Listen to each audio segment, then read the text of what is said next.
देखिए, ऐसा है कि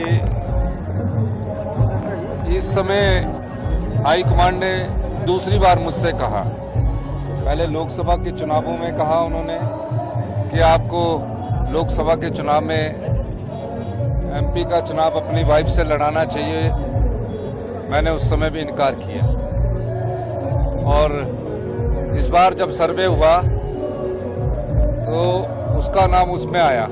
मैंने फिर भी इनकार किया कि मैं चाहता हूं कि मैं परिवार से हमारा एक ही आए, लेकिन जिस प्रकार की राजनीतिक परिस्थितियां राज्य में हैं और जिस प्रकार का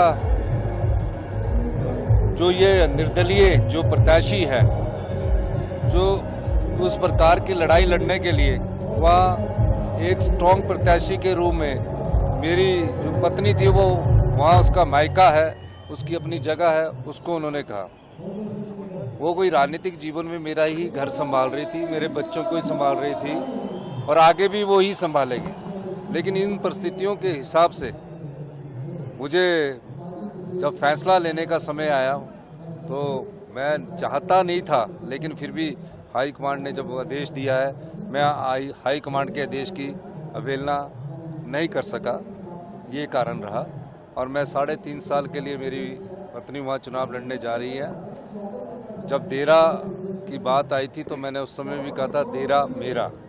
तो आज मेरे रूम में मैं वहाँ अपनी वाइफ को भेज रहा हूँ। 3.5 साल वो वहाँ के जो विकास है उसको गति देगी और निश्चित तौर पर उसके बाद हम वहाँ किसी आने वाले समय में जो भी हम कार्य करेंगे तो वहाँ की जनता की भावनाओं के अनुसार करेंगे, क्योंकि मेरी वाइफ के साले वहीं रहते हैं, लोगों ने, पंचायत प्रधानों ने अपील की, तो इसलिए ये मुझे फैसला करना पड़ा।